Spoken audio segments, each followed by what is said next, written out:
நம்முடைய வாழ்க்கையிலே ஒவ்வொரு காலகட்டத்திலும் கர்த்தருடைய சித்தம் நம்மை நடத்த வேண்டும். அது நம்முடைய தனிப்பட்ட வாழ்க்கையா இருந்தாலும் சரி, நம்முடைய குடும்ப வாழ்க்கையா இருந்தாலும் சரி, அல்லது ஊழியத்தின் பாதையா இருந்தாலும் சரி, எந்த காரியத்திலும் கர்த்தருடைய சித்தம் அங்கே பிரதானமா இருக்கும் என்று சொன்னால் நாம் தோல்வி அடைவதில்லை. ஆனால் என்றைக்கு கர்த்தருடைய சித்தம் மீறி என்னுடைய விருப்பம் அங்கே வருகிறதோ நான் தோல்விக்கு நேராய் போய் கொண்டிருக்கிறேன் என்று அர்த்தம். ஒருவேளை நம்முடைய தனிப்பட்ட வாழ்க்கையை கொஞ்சம் யோசித்து பார்ப்போம்.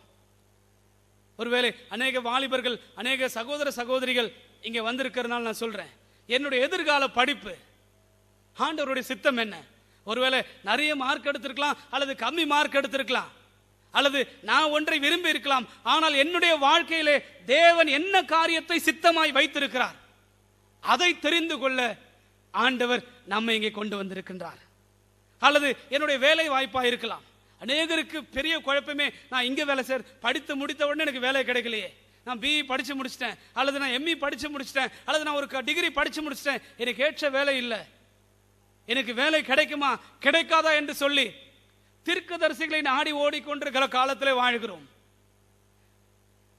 ஆனால் கர்த்தருடைய சித்தம் நம்முடைய வேலைகளிலும் விளங்கும் என்று சொல்லி வாசிக்கிறோம்.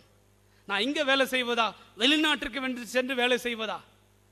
அநேகருக்கு இப்படிப்பட்ட குழப்பங்கள். ஆனால் நம்முடைய வேலையை குறித்ததான காரியத்தை கர்த்தருடைய கரத்தில் விட்டு விட்டோம் என்று சொன்னால், அல்லது கர்த்தருடைய சித்தம் அதில் இருக்கும் என்று சொன்னால் கர்த்தர் நம்மை நடத்துவார். அல்லேலூயா, அல்லேலூயா. அடுத்து திருமண காரியம்.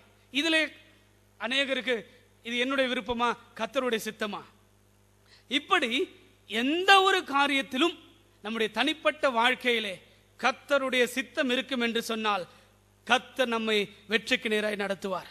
ஆனால் கர்த்தருடைய சித்தம் இல்லாமல் நம்முடைய விருப்பங்கள் அல்லது நம்முடைய எண்ணங்களை நாம் திணிக்கும் போது நம்மை அறியாமல் தோல்விக்கு நேராய் போய் கொண்டிருக்கிறோம் என்று அர்த்தம்.